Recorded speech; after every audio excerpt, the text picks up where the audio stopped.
Self-defense liability justifications. Liability versus lesser evil justifications. On a standard view, the moral wrongness of killing and injuring is grounded in persons having stringent moral rights against such treatment. If defensive harming is at least sometimes morally permissible, it needs to be explained how the use of force can be consistent with these rights. Two broad types of justification are common in the literature. The first holds that a person's right against harm, though weighty, is not absolute and may be permissibly infringed if necessary to achieve a sufficiently important good. This is known as a lesser evil justification. To illustrate, consider trolley. Trolley, a runaway trolley is lethally heading towards 5 innocent people. A bystander, engineer, can divert the trolley away from the 5 down a side track.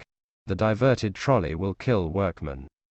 Although they are sensitive to outcomes, lesser evil justifications are not straightforward consequentialist permissions. Crucially, the harmed party retains their right not to be killed, and this exerts significant normative force. It explains why the justification obtains only when there is a substantial disparity between the harm caused and good achieved, and not simply when harming is overall net beneficial. The persistence of the right also accounts for the widespread intuition that those who are harmed on lesser evil grounds are owed compensation. More controversially, some argue that those subjected to lesser evil harms are permitted to forcibly resist in defense of their rights. We return to this question by contrast. In cases like murder, a second type of justification obtains. The permission to kill attacker cannot be explained by his rights being overridden by the greater good, since killing him does not save more lives. Moreover, attacker has no standing to complain about being harmed, nor a claim to compensation ex post, and he certainly does not have permission to fight back. Instead, the permission to kill attacker is explained by his lack of a right not to be killed in the circumstances. This is known as a liability justification for harming. There is disagreement about precisely what it means to be liable to harm. Some theorists understand liability as involving the forfeiture of one's usual rights. Others argue that our rights are already specified in such a way as to accommodate liability. Attacker does not forfeit his right when he attacks victim. Rather, he never had a right not to be killed under those circumstances. We might also think that liability is not limited to cases of forfeited rights, but rather identifies costs that we lack rights against bearing quite generally. A person's being liable to pay her taxes, for example, does not seem to depend on her having forfeited her usual right to keep all of her income. On this broader view, one is liable to a harm insofar as one has a duty to bear it, irrespective of how that duty arose. For additional discussions of the nature of liability, grounds of liability, one of the key questions in the literature on defensive harm concerns the conditions under which a person is liable. It is helpful to distinguish two areas of debate. The first focuses on the relevance, if any, of facts about individuals' agency, such as their beliefs, evidence, intentions, culpability, and degree of moral responsibility.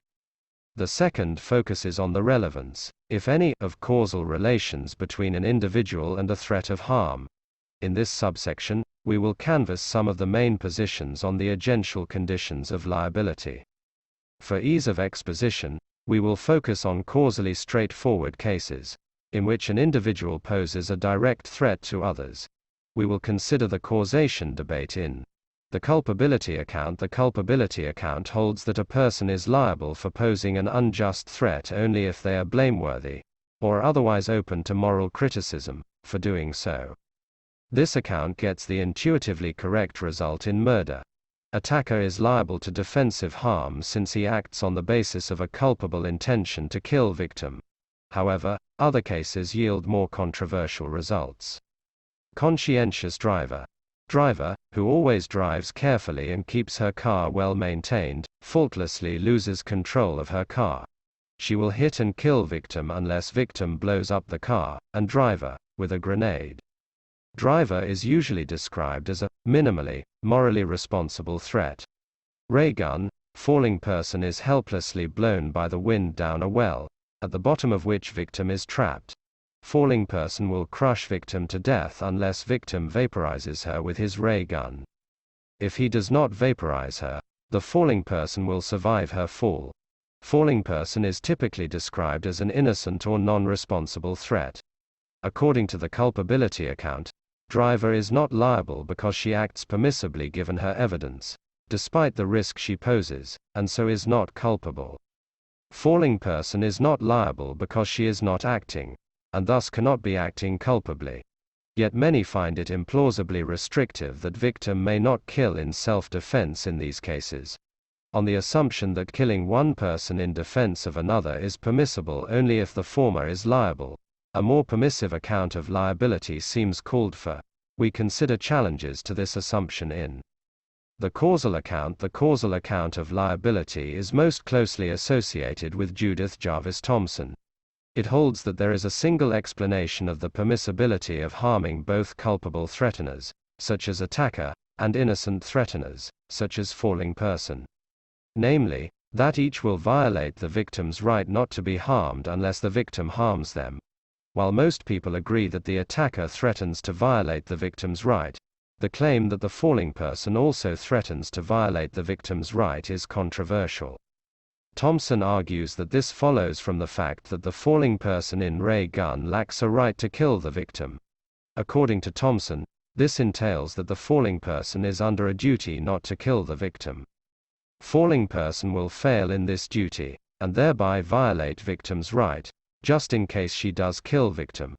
Since she is threatening to violate the victim's right not to be killed, falling person lacks a right not to be killed. Hence, victim may kill the falling person to save his own life, even granting that the falling person is morally innocent. The causal account captures the intuitive permissibility of using defensive force against falling person in ray gun. It also permits killing morally responsible, but non-culpable, threats such as driver.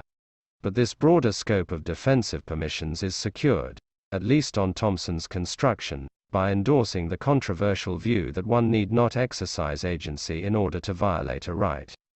Merely causing a victim's death, when one lacks a right to do so, suffices. It also holds that one can be under a duty to refrain from doing something even if one is unable to refrain. Several commentators argue that Thomson's view entails, implausibly, that falling stones can violate rights. Stones lack rights to kill. Thus, it seems, Thomson must think of stones under a duty not to kill. If so, they too must fail in this duty, and therefore violate rights, when they kill. There seems to be at least some scope for Thomson to resist this move. Those who believe that the falling person has a right not to be killed must believe that, unlike a stone, the falling person is a moral agent, assuming that only moral agents have rights. Restricted to moral agents, Thomson's view avoids labeling stones rights violators. Moreover, it is plausible that one can fail in a duty without exercising one's agency, and also plausible that one can fail in a duty even if one is unable to fulfill that duty. For example, if I forget to meet you for lunch, despite promising to do so, I fail in my duty to keep my promise even if my forgetting is not a result of my agency, and I have no control over my forgetting. However, Thomson's reliance on causal roles makes it hard for her to prohibit harming at least some innocent people whom she herself considers impermissible to harm. Plausibly, someone who maliciously blocks victims' escape from a fire is liable to defensive harm. If Thomson grants this, she must also grant the permissibility of harming a person who innocently blocks one's escape. If the malicious obstructor plays the right kind of causal role to violate the victim's rights, and violating rights does not require agency, then both innocent and malicious obstructors must be liable to defensive harm. Yet Thomson, in line with most people's intuitions, explicitly rejects the permissibility of defensively harming innocent obstructors. The responsibility account holds that a person is liable for posing an unjust threat only if they are morally responsible for doing so. Michael Otsuka suggests that a threatener is morally responsible if she is 1. Of sound mind, 2. In control of her actions, and 3. Aware of the dangerousness of what she is doing. A person can be morally responsible for a threat without being culpable. For example, consider cases of mistaken defense. Mistake. Homeowner sees on the news that a dangerous murderer has escaped from the local prison. Victim, the murderer's innocent identical twin, breaks down in his car near homeowner's house. Unaware of his brother's escape, victim rings the doorbell, intending to ask to use the phone. Homeowner mistakes victim for his murderous brother, and takes aim at victim with her shotgun. Victim has done nothing to forfeit his rights against being harmed. He poses no threat to homeowner and lacks any intention to appear threatening. However, homeowner's evidence is that victim poses a lethal threat to her. Victim is epistemically indistinguishable from a genuine threat. Given this, homeowner is not culpable or blameworthy for the fact that she threatens victim. Nonetheless, it seems plausible that homeowner is morally responsible for an objectively unjust threat to victim. Defenders of the responsibility account hold that this renders homeowner liable to defensive harm, which explains why victim, or a third party, is permitted to defensively kill her. More controversially, Jeff McMahon argues that driver in conscientious driver is morally responsible, though not culpable, for the threat she poses to the victim. Driver knows that driving is a risky activity and nonetheless chooses to engage in it, although driving is permissible relative to her evidence. She has no reason to think that she will lose control of the car. It is nonetheless impermissible relative to the facts, given that driving on this occasion will endanger the victim's life. McMahon argues that driver's knowledge of the riskiness of driving, combined with the wrongness of this instance of driving, makes her liable to defensive harm. Proponents of the responsibility account often ground these verdicts in a particular conception of distributive justice, according to which fairness requires individuals to bear the costs of their own risk-imposing activities. On this view, we should treat agents like driver and homeowner as engaging in moral gambles. If a gamble turns out badly and the agent ends up threatening harm to an innocent person, it is fairer that the gambler suffer harm, rather than the victims, because they are responsible for the fact that a harm now has to be borne by somebody, even if taking the gamble was justified according to the agent's evidence. Hence, the agent who took the gamble forfeits her right not to be harmed for the sake of her victim. McMahon also argues that if two or more people bear responsibility for a threat of unjust harm, it is fair to make the most responsible person bear the full costs of preventing that harm, if defensive costs cannot be divided between them.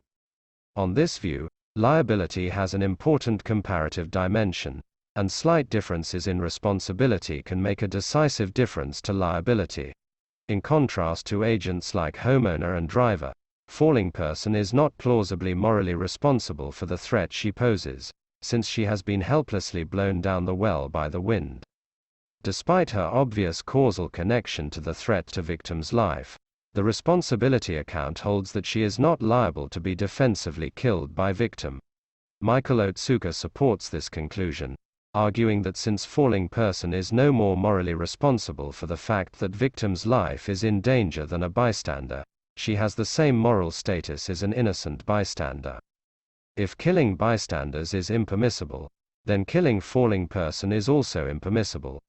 The responsibility account yields a similarly restrictive verdict in the case of individuals who threaten as a result of temporary delusions or mental illness.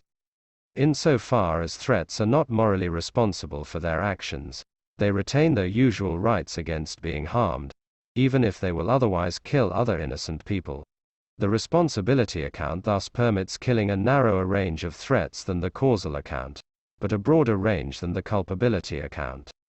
We now turn to some worries for the responsibility account. One challenge is posed by cases such as cell phone. Unbeknown to caller, a terrorist has rigged caller's cell phone such that when caller next makes a phone call, he will detonate a bomb that will kill victim. McMahon argues that caller is not liable to be killed because, unlike driver, caller has no reason at all to suspect that using his activity will endanger an innocent person. Since caller does not knowingly risk harming the victim, he is not morally responsible for posing a threat. But, despite McMahon's suggestion that there is a difference in kind between cases like driver and caller, it seems more like a difference in degree. It is, clearly, not impossible that the phone is rigged. The difference is rather that, on caller's evidence, the chances of its being rigged are tiny, whereas driver's evidence suggests that she has a somewhat greater, but still very small, chance of harming an innocent person. McMahon's account of moral responsibility thus depends on the idea that small differences in foreseeability are very morally significant. Driver is liable to be killed to save victim. Caller is not. More generally, some worry that the responsibility account rests on too thin a notion of moral responsibility. According to this objection, merely engaging in a foreseeably risky activity, and having bizarre bad luck, is not morally significant enough to defeat the weighty constraint on killing. Lazar 2009. See also, Burry 2020. This point seems especially forceful in cases in which a person's evidence is that she is required, rather than merely permitted, to use force. To illustrate, consider a variation on mistake in which victim's twin is a notorious child killer, and thus homeowner's evidence is that victim will murder her child unless she uses force. Parents are plausibly required to defend their children against prospective murderers. Of course, victim is not, in fact, a child killer. But in this case, it is not obvious that we can point to the homeowner's moral gamble to explain why it is fair that she forfeits her right not to be harmed. Gambles are typically optional. It is the fact that gamblers choose to engage in them, even though they could have done otherwise, that makes it fair for gamblers to bear the costs when their gambles turn out badly. By contrast, it seems unfair that the homeowner forfeits her rights by doing what her evidence tells her she is morally required to do. One might also dispute the particular verdicts that proponents of the responsibility account believe help to vindicate their account. The claim that driver is liable has proved particularly contentious. One objection holds that there is no obvious asymmetry between driver and victim in terms of responsibility and fairness. Rather, both agents bear moral responsibility for the fact that a lethal cost must be borne by someone, assuming that pedestrian could foresee that she might be threatened by an out-of-control car whilst walking by the road. Given this, why should we conclude that driver ought to bear the full cost rather than, say, toss a coin? A different objection holds that driver is not liable because he does not in fact threaten victim's rights. Jonathan Kwong argues that we should distinguish between cases like driver and homeowner. Though each case involves an agent who acts permissibly relative to their evidence, there is an important moral difference between them. Kwong argues that, given the overall benefits of permitting people to prudently drive, the practice of prudent driving is morally justified despite the risks it imposes. This assessment shapes our moral rights, such that we lack rights that other people refrain from prudent driving. Thus, the evidence relative permissibility of driver's action does not depend on her mistaken assumption that victim lacks a right not to be endangered by her. By contrast, Kwong argues, the evidence relative permissibility of homeowner's endangering victim does depend on her mistaken assumption that victim is liable to be killed. Homeowner treats victim as if he lacks a right that he in fact possesses, and thereby fails to accord victim the moral concern he is owed. Kwong argues that it is this fact about how homeowners treat victim that grounds homeowners' liability to defensive harm. As these various challenges show, it is possible to accept the responsibility account's central tenet that liability is grounded in moral responsibility for unjust threats, while nonetheless disagreeing about the correct account of moral responsibility, whether liability to defensive harm is a matter of distributive fairness, and/or the scope of our moral rights against harm. Liability and causation. The scope of liability. One question is whether an agent can be liable only to harms that avert threats to which she casually contributes, the local view, or if her liability can instead extend to, at least some, harms that avert threats independently posed by others, the global view. The local view tracks the idea that individuals should only be liable for threats that they are, in some sense, responsible for. But there are cases that cast doubt on this intuition. Consider simultaneous hit men. Evelyn hires a hitman to kill Wayne. Fred has also hired a hitman to kill Wayne. Both hitmen arrive at the same time. Because of where they are standing, Wayne's only means of defense is to use Fred as a shield against Evelyn's hitman, killing Fred, and Evelyn as a shield against Fred's hitman, killing Evelyn. The local view implies that Wayne's use of defensive forces is impermissible, because he lethally uses Evelyn and Fred to prevent threats that neither are causally responsible for. But this seems very counterintuitive, supporting a more global view. However, an important challenge for the global view is whether it can impose a principled limit on the range of threats for which an individual can be liable. In simultaneous hit men, the two threats are concurrent and qualitatively similar. But if we reject the idea that agents can be liable only to avert threats to which they causally contribute, then it is hard to see why agents are not potentially liable with respect to all manner of threats that are distant in space and time. For a defense of this implication, intuitively, it looks like we want a view that is global, but not too global, but a middle position might not be tenable. Causal location sometimes an agent does not pose a direct threat themselves, but instead contributes to threats posed by others. To what extent is an agent's position in the causal chain morally relevant to liability, holding other factors equal? One possibility appeals to the idea that there is a morally significant difference between doing harm and enabling others to cause harm. Applied to the question of defensive harm, one suggestion is that liability, or at least liability to being killed, attaches only to direct threats and does not transmit down the chain to contributors. But this view seems quite restrictive. Arrows. Andy is firing lethal poisoned arrows at victim. Annabelle makes the arrows and passes them to Annika. Annika dips the arrows in poison and passes them to Andy. Victim can only defend herself by lethally shooting Annika or Annabelle. If liability, or liability to be killed, only attaches to direct threats, then it looks like Annika and Annabelle are not liable and so victim is not permitted to defend herself. But this looks counterintuitive. Annika and Annabelle seem to be morally on a par with Andy. To deal with this kind of case, defenders of the no transmission idea need to add an exemption.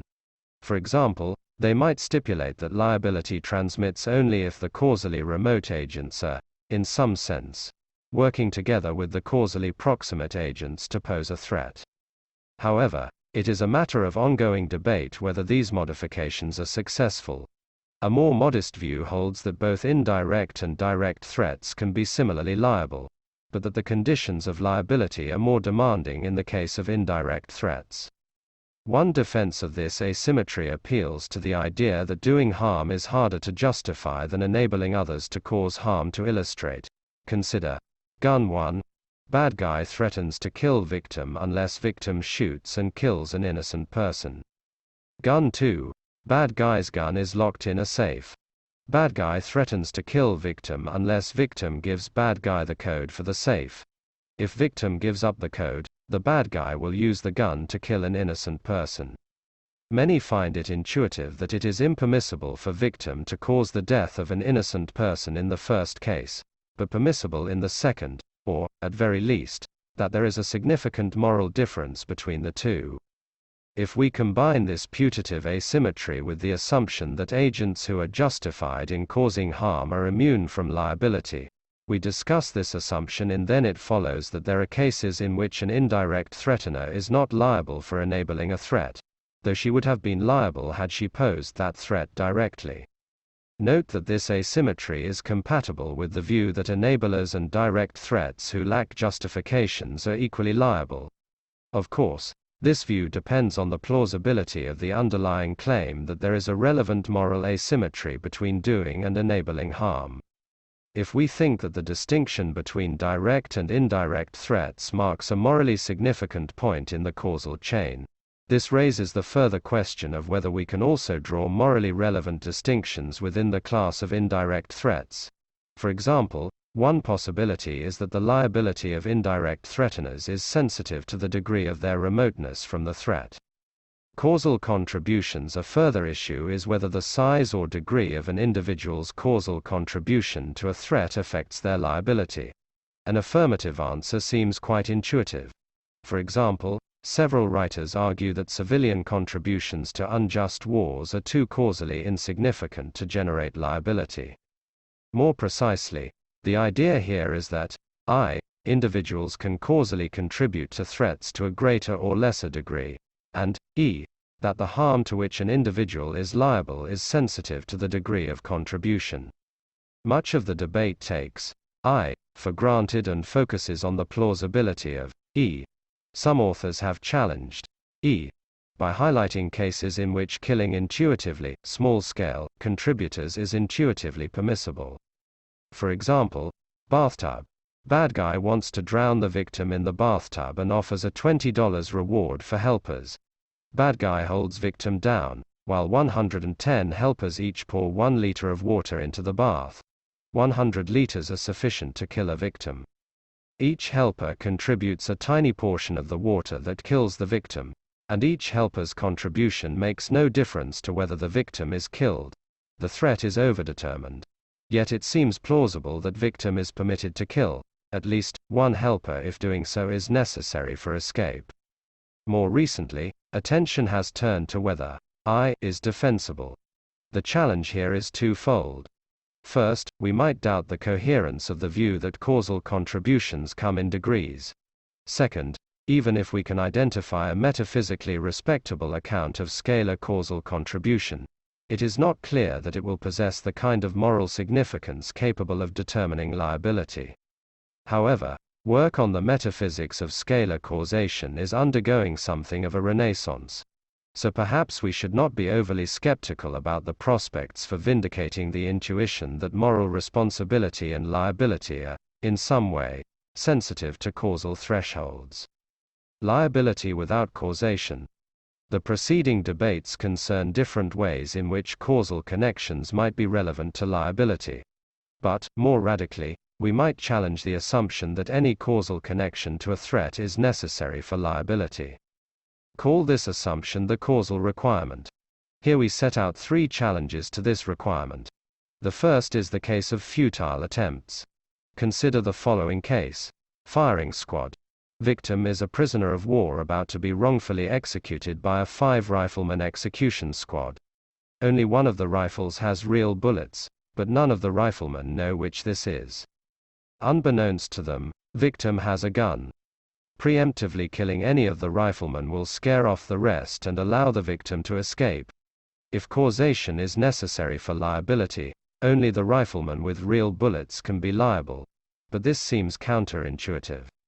If victim can escape only by killing one of the causally ineffective riflemen, it seems hard to believe that this would be much harder to justify than killing the causally effective rifleman. This suggests that merely attempting to pose a threat may be enough for liability to harm, at least if the attempter is culpable. The second challenge to the causal requirement concerns omissions. Consider, river. Jimmy accidentally falls into the river and will soon drown. Sally can easily pull Jimmy to safety, but she refrains because she doesn't want to get her shoes wet. Jimmy can throw a rock at Sally, causing her to fall into the water and allowing Jimmy to drag himself to safety using Sally's body. If he does this, one of Sally's fingers will be eaten by piranhas. Let's assume that Sally is not initially required to rescue Jimmy at the cost of one of her fingers. However, some writers argue that Sally's failure to discharge her duty to rescue Jimmy at a low cost to herself renders her morally responsible for his current predicament. This responsibility renders her liable to bear considerably greater costs for Jimmy's sake, such as the loss of a finger, and Jimmy, as well as third parties, may impose the costs of rescue on her. For the contrary view, that liability for failing to discharge a duty is restricted to the cost required by the initial duty. A third family of challenges to the causal requirement focus on the moral significance of certain relationships between causal and non-causal agents. One view holds that non-causal complicity can render an agent liable. Consider, redundant lookout. A gang carries out a bank robbery. One gang member, Bob, is tasked with acting as a lookout, though the gang would still have proceeded with the robbery in the absence of a lookout. However, Bob falls asleep immediately. During the robbery, the gang threatened to kill the witness. Passerby spots the situation and realizes that the only way to save witness is to shoot Bob, which will cause the robbers to flee. Though Bob does not causally contribute to the threat to witness, he nonetheless seems a legitimate target of defense. As Saba Bazagan argues, Bob is morally connected to the threat to witness because Bob shares participatory intentions with the other gang members, an intention to do his part in the cooperative act of robbing the bank. On this view, an agent can be liable to harm to prevent threats posed by other members of a cooperative project in which she intentionally participates, even if her participation is not causally efficacious. One noteworthy implication of non-causal cases is that they can be appropriated in support of a version of the culpability account of liability. As we saw, the chief complaint against the culpability account is that it is too restrictive, rendering too many threats non-liable. This objection suggests that culpability is not necessary for liability. However, the cases of attempters, emitters, and conspirators might be taken as evidence that culpability can be sufficient for liability. Agent relative justifications, as the foregoing makes clear. No account of liability is likely to match all our pre-theoretical intuitions about when we may use defensive force. Of course, we must sometimes revise our intuitions to fit the best theory. But some theorists suggest that we can resolve misalignments by positing an additional justification for defensive harm. On this view, the fact that a person is not liable to defensive harm, and harming him is not the lesser evil, does not entail that it is impermissible to harm them. Instead, defensive force may be permissible in virtue of the defenders having an agent relative prerogative to prefer their own interests, or the interests of others to whom they are specially related.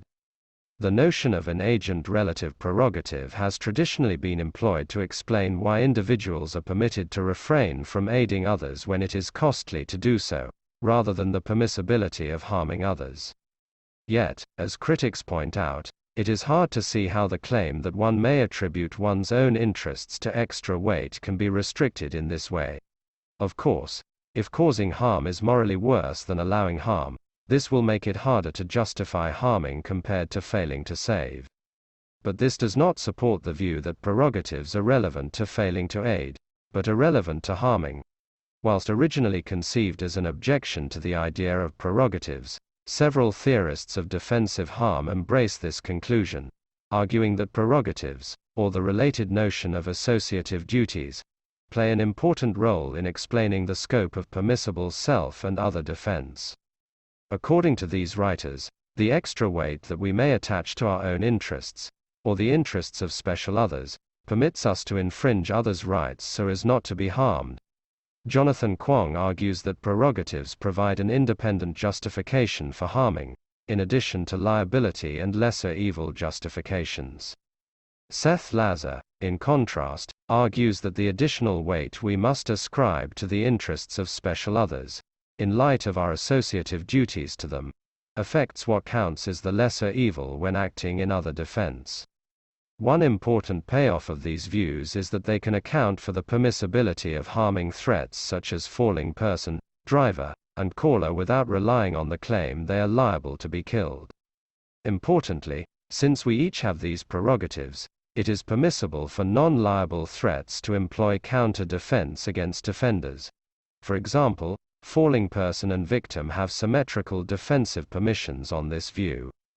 Moreover, those who are permissibly harmed on the basis of an agent relative prerogative or associative duty may also be owed compensation. However, the main challenge for these views is to impose moral limits on the permission to harm the non-liable. Why, for example, does my personal prerogative not permit me to eat a baby if necessary to avoid starvation, or lethally trample over innocent obstructors?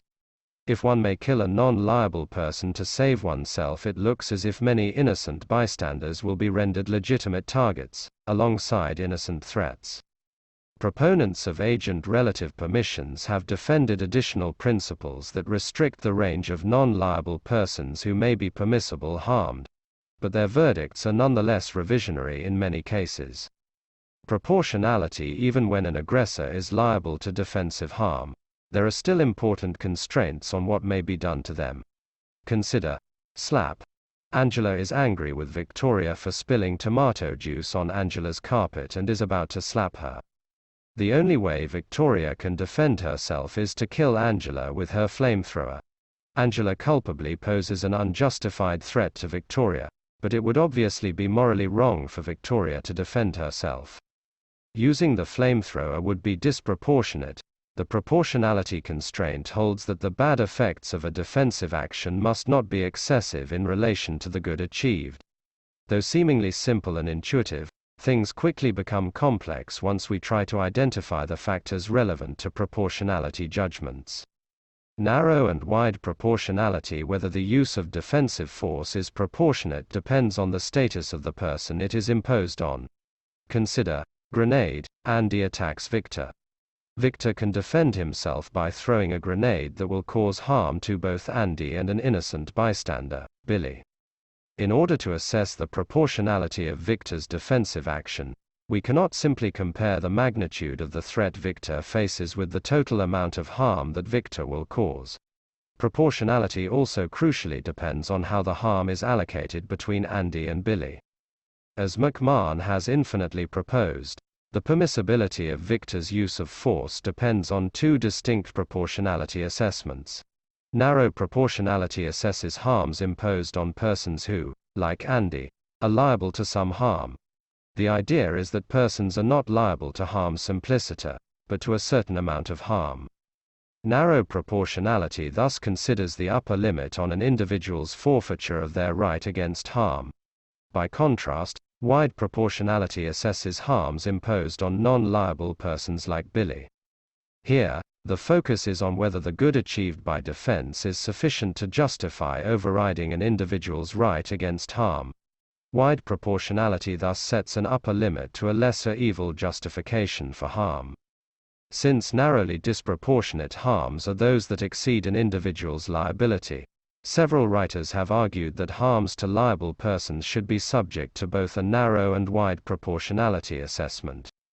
On this view, there may be combined justifications for harming an individual, in which a portion of the harm inflicted is justified in terms of their liability, and so is narrowly proportionate, while the remaining portion is justified as the lesser evil, and so is widely proportionate. Because narrow and wide proportionality assessments track very different kinds of justification for harm, liability and lesser evil, the two assessments differ dramatically in their permissiveness.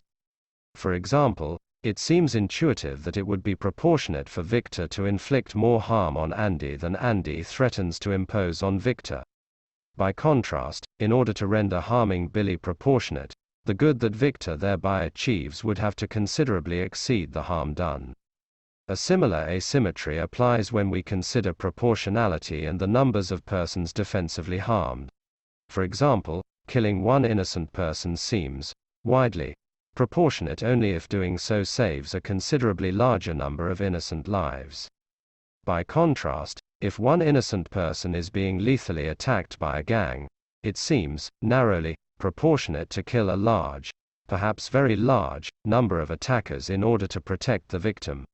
This last intuition has attracted considerable attention. While it seems intuitively proportionate to kill several culpable lethal attackers, many find it unacceptable that there is no limit on the number that may be killed. This implication seems particularly hard to swallow in the case of attackers who, though liable, are not fully culpable. But there is considerable theoretical difficulty in justifying such a limit. If, considered in isolation, each of the multiple attackers meets the conditions for liability to be killed, then it is hard to see how defensive killings that are each narrowly proportionate can somehow become disproportionate when aggregated. As Francis Cam puts it, one compares the wrong to be avoided with what would have to be done to each wrongdoer one at a time. And if there is no violation of proportionality in any individual comparison, then there is no violation in court. This problem has generated a number of creative and complex solutions. For a rich discussion, One strategy holds that liability justifications for killing multiple aggressors can be overridden by the badness of killing. Related views appeal to the idea that the killing of liable persons leaves a residual injustice, or to the notion of combined justifications, see above, to resolve the puzzle. A more radical approach denies that each of the multiple